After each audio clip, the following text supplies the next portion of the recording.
Hey there, and welcome back to our lore playthrough of Elden Ring. Now, we're going through things kind of like it's our first time doing the game again, right? And just exploring it like it's our first time playing it, reading descriptions, reading item descriptions, looking around, all that. Now, you may notice if you've been watching things, this is not the same character I've been playing. My recording for me going through here got axed on that character, so we have another character that we're not going to use. It is a faith build, mostly Dragon Cult stuff, but let's go ahead and get to it. We need to make sure we double check and talk to everybody before we start going through everything. We know there's some sketchy stuff going on here at Volcano Manor. I mean, they're having us go out and murder a bunch of different Tarnished. We've spoken to Raya before. She's actually a snake person. We've seen the snake person going on. There's like, an Inquisition chamber and stuff going on. Like, there's a lot of things that are like happening here that's behind the curtain, right? If you follow this heroic path, one day the Lord will see you. It cannot come a day too soon. All right, so she wants us, to obviously continue on our heroic path to see the Lord, because we have not seen Lord Rykard, one of the demigods, children of Renala and Radigan. But, with this character, I haven't actually taken out the Hoslow brother yet. But we have this second floor when we go up here. And one thing you'll notice, we no longer have that peace debuff thing on the side, right? And then we get invaded. There's also a portrait there. It's like a dining hall. Here we go. Inquisitor Ghiza. Now look at his garb and stuff. So he has on what seems to be the magistrate robe, or the official's attire, the bloody wrappings on the head, and he was using this big saw blade deal, Ghiza's wheel, which is exactly like the Iron Virgin takers use, right? And here we have this painting of a dude, and you can see he's wearing what looks a lot like it is some type of form of like the Mirai's attire officials or something along those lines. And he's wearing a mask, which is a lot like the Mirai's mask, but it's different because it's got that, kind of a bearded look to it. It's got a crown and robe cloths to the top. And a lot of what it makes me think of is a picture of Rykard, because Rykard has a kind of bearded appearance as well. This thing having a crown obviously makes him seem very important in the fact that there's a picture of him. But the cloths over the top does make me think of the Banished Knights that have that red cloth around some of their helmets. But if you actually look on the mask, look how on the forehead there's kind of like an etching of some kind. Now, I'm probably going to I think I might start integrating some things from the DLC that I've seen to just kind of tie in some of those stuff, right? And this reminds me of something there, right? So in the DLC, if you don't want to hear this, skip this little next chunk. In the DLC, you have the shamans, and when they've been put into pots and they come out, and this is big meaty flesh monstrosities, their eyes are covered over, and then on their forehead they have marking things, and that's kind of what it looks like to me. There's another creature that also has markings on the forehead as well, and those are the ancestral followers. If you get good looks at them, they have an almost eye look kind of deal on their forehead as well. But what do we know about the official's attire? We know it's a clothing of an attire of those people who did grim, dark, dirty jobs for the officials, whoever, worn by magisterial officials to carry out their grim tasks. Surveillance, executions, gruesome rituals, darkest duties drive the wheels of mankind. Which matches exactly with this one. And so one of the things with the House Mirai's are often born sickly, right? And so then we get those robes, bandages covering the face, so it hides the sickly appearance behind them. And we know they were doing execution jobs as well in the Shaded Castle, so it all kind of lines up there. But let's look at the Ghiza wheel. Great iron wheel lined with flesh-flaying blades, devices of torture used by Inquisitor Ghiza. As the wheel spins, it causes severe pain and blood loss. The design was adopted for use as the iconic weapon wielded by Iron Virgins. So likely he was using this at first, and then they adopted it for the Iron Virgins later on. So I mean, that's the thing about this whole place, is it is a location they do a lot of tortures. And I don't have it on me, but we have the Grandiole. Inquisitor's Garandole, however you say it, instrument of torture used on nobles behind the curtain of Volcano Manor of Mount Gelmir. So they tortured nobles. You had these Iron Virgin things that would go with spells of transposition kidnap people, transport them here where they would be tortured. All right, so Zariah here, she talks about how she saw something slithering into the room next to us. Now, unfortunately, on this character, I had already been to portions of this because I had been doing things and collecting items for the build. But when we go and we check out this room, there's an illusory wall where there's almost like this noble who tried to like escape, and it leads behind the wall where we see these black serpent snail things. Again, very strange, elongated serpentine neck. They come in different forms, you know, depending on the environment that they're in. But it's all this, like, we go from a very stark difference, how this is super nice, and then suddenly, bam, brick back walls, straw on the floor, it looks dirty, cobwebs, it's filled with snakes, serpents, right? And I mean, even there, look at all of them around here. There's a lot, right? And there's two paths. We could go down that way, or we'll kind of run over this way. Check it out. We can see there's more lying in wait up on the ceiling. We can easily get rid of them with a bit of lightning. And all the way down, it keeps bending around the path. And I mean, given all the connections that Mount Gelmir has had to serpents, this isn't too surprising to find, because of course there would be some kind of snakes going on, right? And it's almost like a bunch of these sections are like kind of walled off, right? That one looked like it was like bricked up. And then this one leads us into this chamber here where we would find a body and a door that we can't actually open. But what do we find on that body? We find the ashes for the depraved perfumer Carmen. Depraved perfumers practice their art for themselves alone. Carmen was a notably formidable perfumer whose strength rivaled that of heroes, and it is said that he was in search of a secret physic of revivification. So revivification being like, kind of like revival, right? That's like the revivify spell in Dungeons and Dragons, right?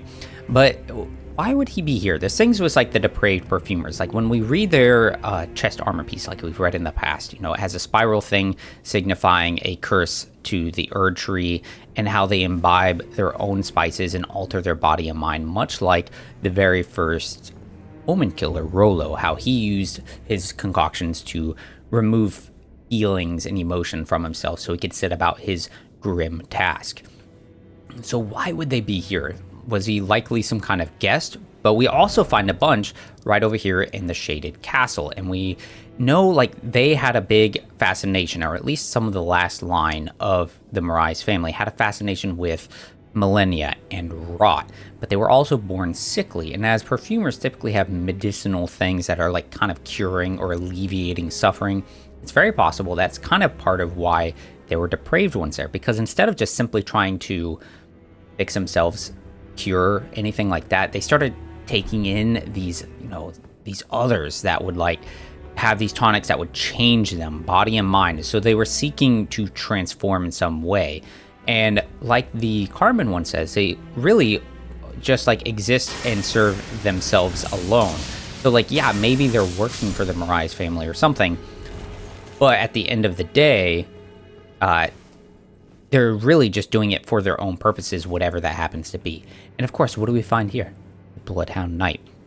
Now, he would drop a weapon for us too. It doesn't actually tell us anything, but the fact that there is one here is kind of interesting, because we know the Bloodhound Knights typically choose a master for life to serve completely loyally. And another thing that's kind of interesting about that is the fact that, like, when we find this one here, another place we find the Bloodhound Knight is tied to Gelmir as well, because we get the Gelmir Knight armor set. And so it's almost like he was serving some kind of knight or something of that nature.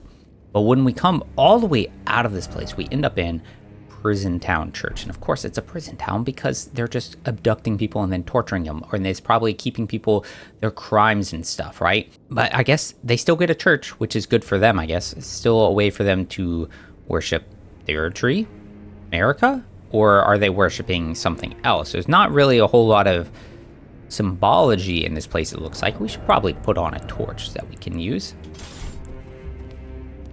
Yeah, nothing to really tie it to anything specific right now, huh?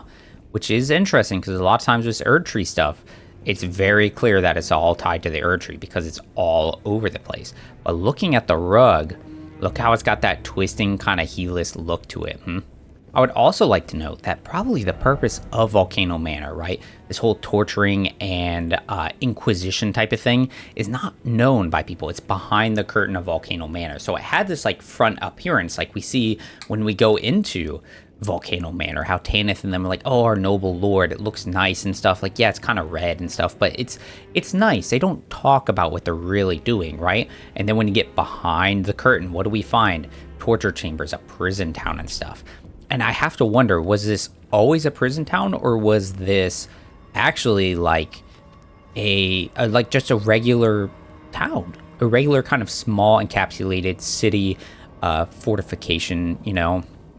Because like when you have a big Volcano Manor like that, like look at the size of it. It is truly massive. And like we have this little church for this space right here, but when you look over there, look at that kind of like shape and stuff to it, and how there's almost like a large spiring, like maybe bell tower kind of thing, these glass windows and stuff. It looks like another church, and there's lots of winged serpent stuff going on.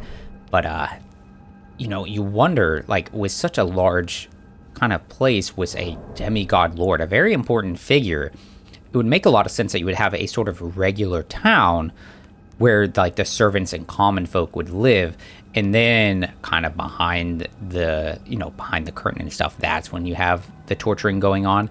Or was it always a prison town, and they just would abduct all kinds of people and force them to live here where they would be tortured and whatnot? And you know, the serpents can't have always been there, right? And the next thing to think about too is, you know, it wasn't completely engulfed in lava the entire time. Like, this doesn't function. So this used to all be on the surface. All these like sections of walls and buildings down there all used to be up some higher level, and then it connected. And at some point, probably with the shattering, the volcano kind of like woke up. It still seems dormant. Obviously, it's not erupting or anything, but you know, something has happened to trigger all this magma and lava flow. But at any rate, let's go ahead and start moving down. We can see, look, there's some more of the serpent forms. We saw them before from the Inquisition side, where we had the two Iron Virgin takers that we had to battle, and they look exactly like Zariah, but they're not friendly, right? If we get in close to him, look at that. He's trying to get us right away. We're going to have to put him down, because, of course, we will. See you later, bud. Interesting long form. And the thing that's interesting about him too, like there's another enemy that stretches out like we saw that dude did, and that would be the Godskin Apostles. He does a big elongated form when he goes into his second phase. And we have two choices here. We can go along the top here across the rooftops, or we can go over to the side. We can also summon a friend, and we're totally going to do that, because part of what makes this character really fun and good is the fact that we can buff our little summon dudes really well. And old Ingval is an absolute monster. Like, he's gotten some buffs here recently. He's no joke. But lots of dogs. I mean, kind of makes sense. They're all cadaverous-y. They're just feasting on the tortured bodies and stuff. Lots of commoner-looking folk as well. Alright, there's one of those torture Iron Virgin maidens. Hit it again. There we go. Oh, thank you.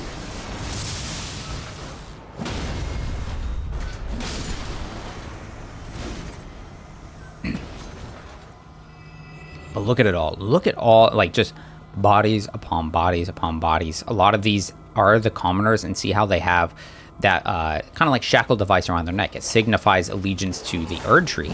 And of course, with Rykard being against the Erd Tree, of course they wouldn't stand that, because when you look at some of these bodies right up here, same commoner looking folk, but see how they don't carry any of those like symbology things. They're really barely even clothes. They're ragged and dirty, and they actually throw poison pots at us, which, I mean, fits with some of the snake kind of symbology and just like all snake stuff in general. But you could also look at it in the like that they are sort of dirty and unclean, right? Like they're not well taken care of. That's unfortunate. I really want that beetle. I think it's just a smithing stone, but still, smithing stones are helpful. Now, one of the things, right, well, I mentioned it briefly when we are kind of looking out over the area. As we come down into here, these statues, right? You got these big serpent statues, and they're winged. They're almost like feathered and stuff too. But I mean, it is a serpent, right? But even at the bottom, look, it's got like feet, little clawed, talony feet. So is it actually a serpent, or is it like a bird? Or is it like the wyverns, right? The descendants of the ancient dragons, because they have wings, not necessarily a serpentine head, but like, you know, that scaled body, but they still have feathers over their body. They have the clawed talons feet. So is there like any kind of ties in between those two? I don't necessarily think that is true, but it is similar. And the other thing that it connects with, though, and this is a DLC thing, has to do with Mesmer, the Impaler, son of Marika. He's got some like cursed flame inside of him, and he has his winged serpents that like stay by his side. And what do we see here? Winged serpents. And when you get into Mesmer's second phase, right, he takes on the form of the Abyssal Serpent. Well, one of the things that's here, the whole reason it has this like serpent, you know, iconography and stuff that ties all into it, is because that this is where there was an ancient right, a pagan belief of this like great serpent. And here we could actually see, look, there's a what's it called, Erdtree banners. Hooray. Yeah, look how dirty they are. They're just, ow, that was really painful actually. Yeah, they're just filthy, right? No thank you. Crimson Amber Medallion +1. There's not much to read from there that's different from the actual like just regular Crimson Amber Medallion. Simply that, you know, that amber is like basically a fine jewel in the age of Godfrey, first Elden Lord. Now we got this pass up here, but before we go there, we need to go check down this lower level as well. And look what we have right up there. It is an Omen Killer. No surprise there, honestly, because yeah, there's gonna be an Omen Killer. They have Depraved Perfumer stuff tying in here. Generally, like, just kind of horrible things. And the Omen Killers are generally said to carry out grim, awful tasks of, like, mutilating and hunting Omen. So it's pretty fitting that you would get one here. And what do we get from them? I guess we've already killed them here, but you end up getting a Omen Cleaver, which is a great hatchet thing that is covered with the horns of Omen. Now up and in here, you actually get a talisman, the Erdtree Seal, a formless sacred seal decorated with an Erdtree crest, once the focus of religion in the lands between. Once, no longer, right? Even though the Elden Ring is shattered and the Erdtree has dulled from its former radiance, earnest faith continues to hold the answers. So they say just by being faithful, like that'll hold the answers for you. Just believe in the Erdtree. But like I don't know, like, what kind of answers are you even getting there? But I do find it interesting. Again, it's another one of those, like, formless ones. There's I say a lot of things. There's several things that kind of go in with the whole formless idea, right? There's that formless Erdtree Seal, the formless Golden Order one. There's also the Dragon Communion one. There's also the Serpent Arrows that say they belong to, like, a group of, assassins, the Formless Serpents. Loyal minions of the Formless Serpents. Their fangs are daubed in deadly poison.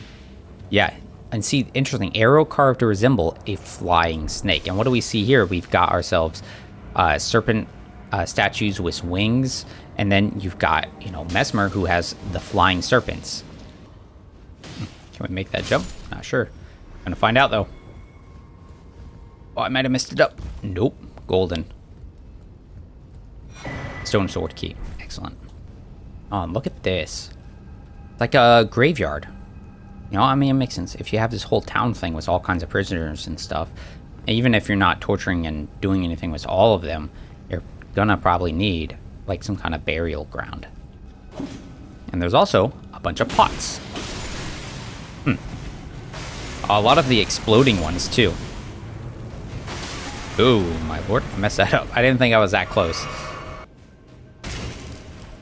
Go, and slam. Slam.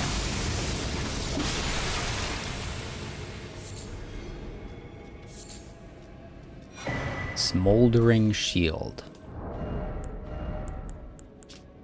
A small shield made upon Mount Gelmir, forged from uncooling lava. Resists frost with its heat and can even be used to deal fire damage if wielded as a weapon. Yeah, that is something about the lava of Mount Gelmir. You see it pop up in a couple places, like with the magma whip we got as a reward when we helped out Patches for his little job that he didn't want to do, right? It's uncooling lava. It's lava that just does not cool. And that's kind of a similar thing that we see across some other items as well. Also, what is the significance of this one? There's like one stone coffin deal set aside from the others, and it's the only one that's over here. So something special about it. Could not tell you what. There's no answers, just mindless speculation.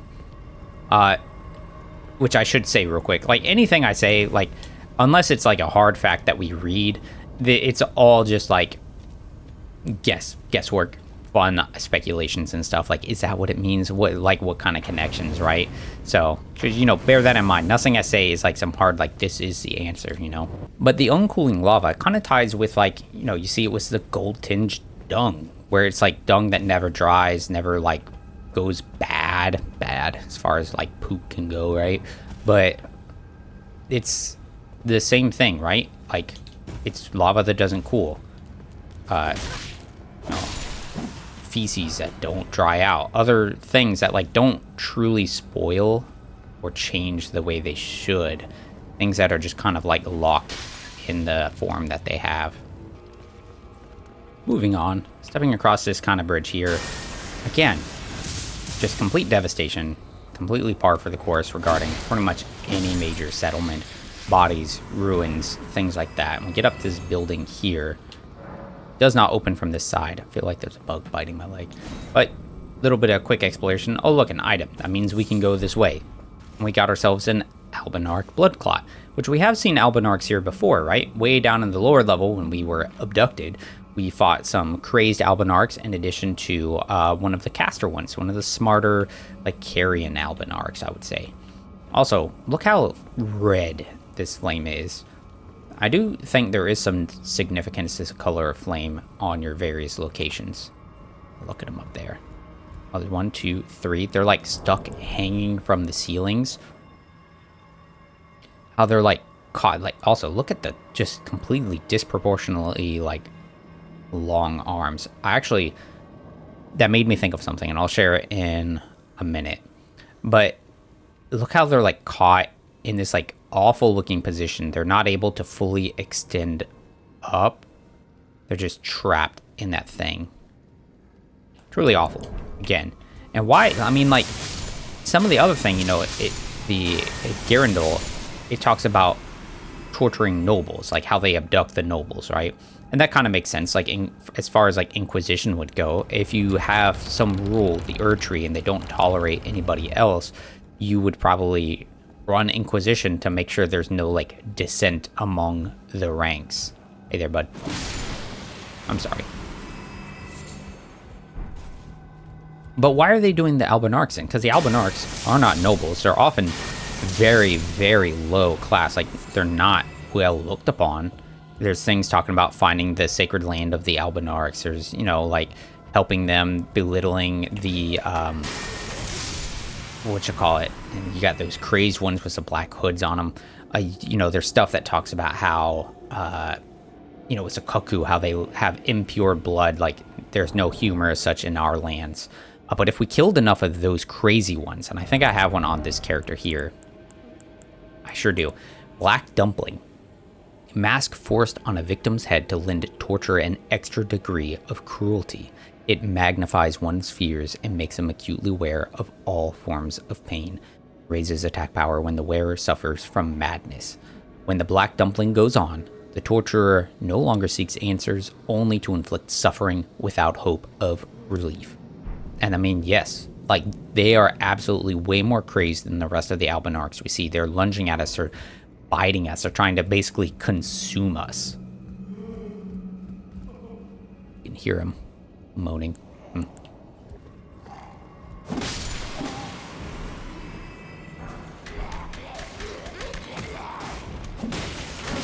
Interesting, on him you can actually see a good example of, like, their legs fading out, which is, again, just so strange. Like, why are their legs fading out? What is significant about that? Again, the only other thing that really makes me think of is the Reborn, right? That Renala makes, how they just crawl around. And you don't even really see Renala stand up until you get that, like, illusory type second phase. Did he chew off that dude's leg? I don't know what it seemed like in a way. But here we go. Another Site of Grace. What is this one called? The Guest Hall. Interesting. So let's think about the layout of it for a little bit. Not that this is necessarily going to be realistic, right? Because at the end of the day, it's a video game, and it's going to be laid out for a video game. You could take realistic outlines and then turn it into a like actual level design for a game, but I don't know that that's really going to be the case here. But at any rate, right, we got Volcano Manor. It seems like the main path, as we can see kind of along here, you would follow the road of iniquity, and you take these bridges and stuff, circles around, brings you up into Volcano Manor. You walk in, you've got the main hall and everything where you end up going, talking to Tanith. There's like guest rooms and stuff in there, the drawing room and stuff too. And then there's the back, the hidden walls, which I wonder, some of them look like bricked up. I wonder if sometimes they would have guests over in these rooms with like secret illusory walls, and they would just like come out from behind these hidden walls and kidnap guests and then take them back into the prison sections. But I wonder, right, because you see this whole section right up here, like kind of circles around like that. I wonder if like this whole thing isn't the true like Volcano Manor proper. And then down here, right, you get the prison town church and like this like little township. And then off to the side here, like a guest hall. So like maybe like as you would follow the wall, you'd say like, okay, the guests are going to stay here, right? And you've got this other big major building here too. And another thing I could think about, like why there would be like a regular town here, is like, look what's right here. It's another town. You get like the craftsman shack. You got another section, the hermit village here. So it all kind of like is pretty close together. So this would have been like a sort of, I don't want to say thriving, but like a living place with lots of other locations. But at any rate, so like I guess it would come in here and then maybe kind of circle around, take some other path here, maybe through the town with a guest hall. But the guest hall seems kind of far away from the actual Volcano Manor proper. Steps this out, we're getting much lower down into the actual magma. All right, so I'm going to talk about the Albinarch thing I mentioned briefly a moment ago, where I was noting his like long limbs, right? This is going to tie in some stuff with DLC, and it's going to be me kind of heavy speculating some things, right? So if you want to hear some ideas I have from like the DLC and whatnot, like listen. If not, cut ahead to some other point. I'll maybe put a time where I stop. But the Albinarchs we saw hanging there had some really long limbs, right? Like those are very long arms, right? There's another type of figure thing or image I've seen that actually has long limbs like that, and it's something I kind of noted to myself before, and I don't know that I'd mentioned it. But when you think underground and you think of the old dynasty, like the old ruins and the old ruins, those things, there's those giant statues of like a bearded figure standing holding a tablet. It's got like roots that kind of like go down from it into the ground, right? And I always thought his limbs looked quite long as well, right? Like they don't seem like the normal proportions at any rate.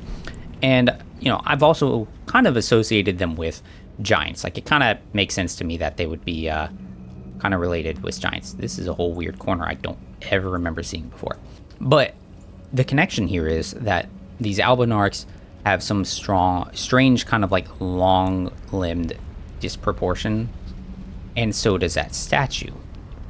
Now, if that was just it, we could probably just kind of shrug it off and say, like, oh, whatever. That's not much of anything. Like, there's plenty of other things that probably have really weird long disproportions as well. Like, I mean, probably even these commoner dudes, right? Maybe it's a normal length. I don't know. There's some weird shaped things in Elden Ring, right? However, there is another thing that I feel like ties those things together. And that would be the giant coffins that you find in the Cerulean coast. Now, why do I bring those up? Well, when you get the map for the Cerulean coast, it mentions them, and it explains that they are, in fact, coffins. And so I'll pull that up here in just a second once we get rid of this last, like, commoner dude. So, map of the southern shore of the gravesite plains, a captivating vista of brilliant. Oh my god, I cannot talk.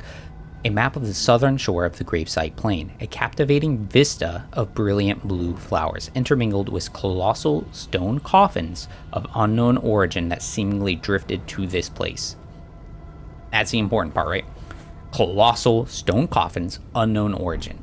Now, on those coffins, there are these like bull head figures. I also kind of realized at one point that they do kind of look like Torrent's head as well, because Torrent has the same kind of like horn look, but the head always looked a bit like a bull to me.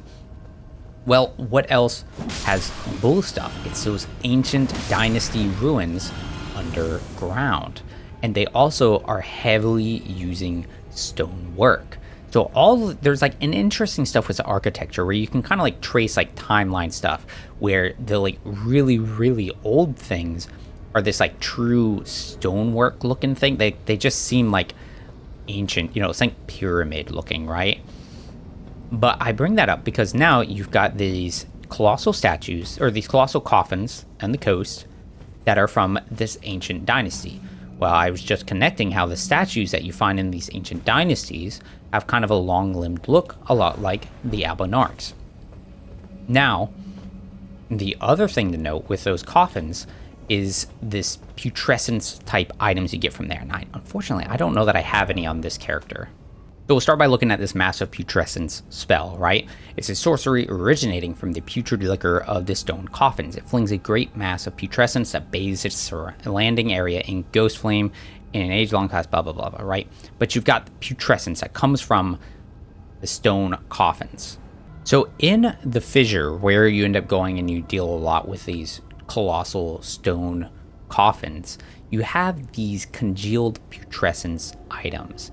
You can find them randomly. I think they also drop from the creatures, maybe not. But it's a bruise-colored putrescence that oozes from stone coffins, congealed into a large viscous lump. Material used for crafting. It's found underground in the land where the stone coffins drift. The putrescence is what remains of the impure lives kept within the stone coffins. So there's some kind of like impure lives within these coffins. Okay, sure. Well, now let's read the Albinarch blood clot. Albinarchs are life forms made by human hands. Thus, many believe them to live impure lives, untouched by the Erd Tree's grace. So, right? Okay. So see, there's that connection there. So like, is this kind of like where the origins of these Albinarchs came from? Like, it would make some sense because the Eternal Cities have a lot of stuff to do with silver and the Mimic Tears, which drop the silver tier husks, and it often ties a lot with like these Albinarch like blood clots and things, right? So is that where the Albinarchs originated though, right? Is from some of these like underground coffins, these ancient old dynasties. Was that figure like a sort of Albinarch? Maybe it's like a progenitor, or that's how they were like modeled after, and they're not done correctly, so they can't actually walk. I mean, Latenna can't walk either. Her legs are no good. That's why she rides a wolf, but she can't take it with her. And I'd also like to tie in, the Albinarch pot is a cuckoo item, right? They enchant it with sorceries of the cuckoos, and it will restrict the recovery of Flask of Tears, so you can't use it. The Knights of the Cuckoos do declare, "Behold thy defiled blood, unlike any humor that flows in our grand realm." So that's the end of my ramble, right? That there is, to me, some kind of tie-in with like the Albinarchs and these colossal stone coffins, which again, based on some of the appearance of them, matches with these underground ancient dynasties. How do they all working together? I don't know. It's all kind of speculation. Nothing hard and fast that says this is what it is. It's just, the style that From Software does, where they have enough things that like tie together so that you can speculate on their origins and whatnot. Anyways, we're up here now. Lots and lots of these just iron cages, which I wonder, right? As we go and we step on this, they're elevators. They take us up and down the levels, up and down up there. If this was all settled on different levels and there was still like never cooling magma and lava here at Mount Gelmir, do you think they dropped these cages into the lava to torture people? or just outright kill them as a form of execution. Pretty grim, right? But let's go down this way first before we go up and check out what's going on over here. We get up here, and what are we gonna find? Up and out of the lava comes. Up and out of the lava shows up a. There it is, magma worm. Look at that. Hey, bud. Don't charge. Don't charge. Okay, thank you. There it is. There's the charge. There's the annoying aspect. Ingval, you gonna do anything? What are you doing, bud? Is the lava just really messing you up or what? Huh. I don't think I've ever seen him do that. He like really spews that lava out pretty far if you don't do anything with him. Fully charged. And 1400 there. Yeah. Dust lightning. If it could hit him multiple times, it would be a lot better, I would say. Interesting thing with the magma worm, right? We think about like where they come from. That has to be like people who have been, you know, partaking in the dragon communion is the implication that we have gotten from some of the other spells and just dialogue regarding the communion itself. And it sort of makes sense when you think about like where we are. One, they spew lava. It's a volcano. There's lava. But also, what was right down here was also a magma worm as well. So there seemed to be like two right in this area. And question is kind of like, you know, why were they here? Well, maybe it's just because it's lava. It's a volcano. So it just, they naturally feel comfortable in here or something. Or maybe there's some other purpose that they had in being in this location. But up we go. And look here. It's a fire monk, but not just any, it's a black flame fire monk. Somebody who has been seduced by the god-slaying black flame. Now, why would he be here, right? He's obviously kind of like heretical, right? He does not match the normal fire monk's thing, because he should just be doing his thing with the mountaintop of giants or something along those lines, but he's here. Part of that reason could be simply that Rykard is collecting all kinds of what seems to be blasphemous stuff. We're going to talk about that room in a second. We're going to go here first. So maybe that's why. You know, Rykard has omen killers. He's doing all these crazy torturing things.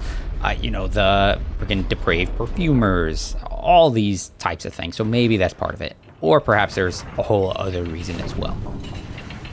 This bridge coming up is kind of funny to me. And I think it is with most people. One, it's like this whole cutscene to raise a bridge up out of the lava. And you know this thing would have stayed so hot for so long, but it cools nice and quick, fast enough for you to go across it. But look how it has all these like cages and stuff connected to it. And so I wondered, because this bridge literally drops down into the lava, like there's a whole big old mechanism to do it. And look how on the top, see how it's got kind of like a grating look to it? Do you think they stuffed it full of bodies and people and then just dropped it down into the lava? Grim. Yes, dear. Sea pickles. Okay, yeah, I'll be over there.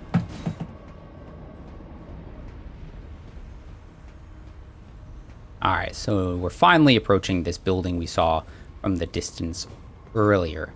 It's flanked by winged serpent statues, and then when we get up there, look at just the huge amount of candles and red flames and whatnot. It's kind of crazy looking. And I mean, there's statues lining the whole hall, and all the way at the end, we find ourselves a serpent skin, and the sections of it look to be pulled back, almost like wings, right? But it's interesting to me that, like, you know, these statues show the wings on these like snake serpent things, and they even have like little clawed talon feet. But this one does not have that, right? It's literally, it looks like it's just a snake. It's from what it seems right here, right, from this distance. But they're kind of trying to make it like a facsimile. They're trying to replicate the appearance there. Maybe there's some significance in there, an ascension of sorts, right? Because that's something in like some of the Dark Souls games, how serpents are like dragons that didn't happen, right? They long to become dragons. They're symbols of avarice and greed. Yeah, Yeah, all and these drapery here too, right? Like this sections here remind me of some other chambers like we see in the Bistral Sanctum with Garank and the Queen's Bedchamber, I believe, as well. Just these like drapery type things. But yeah, let's buff ourselves up and get on in there, huh?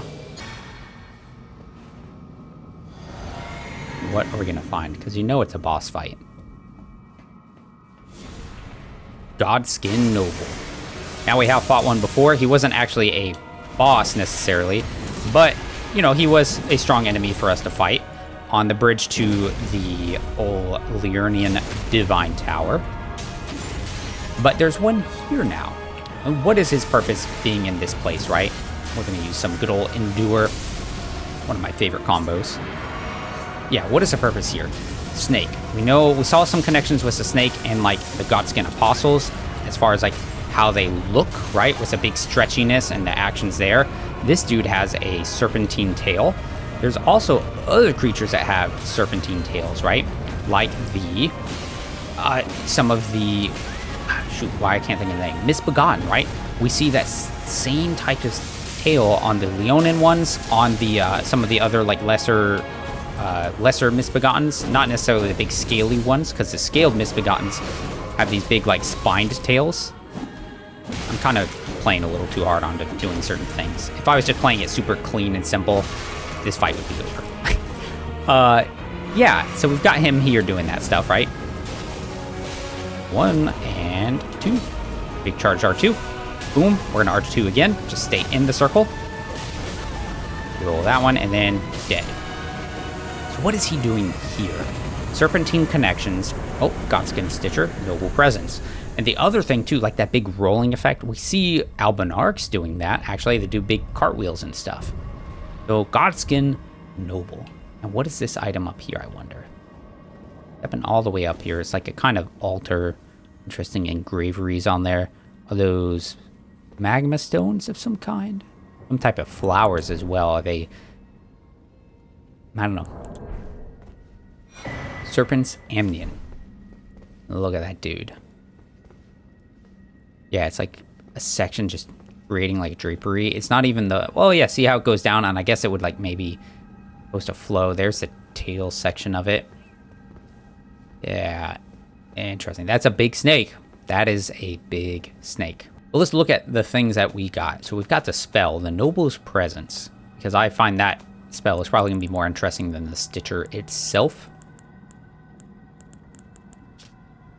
So, Noble Presence is an ancient power of the Godskin Nobles. You thrust out Belly with gusto to produce a shockwave that knocks back nearby foes. He's done that to us. You can charge it to enhance it, and it was once a sign of the God's wrath, plural, right? This incantation became a trophy of the Nobles' God Hunt.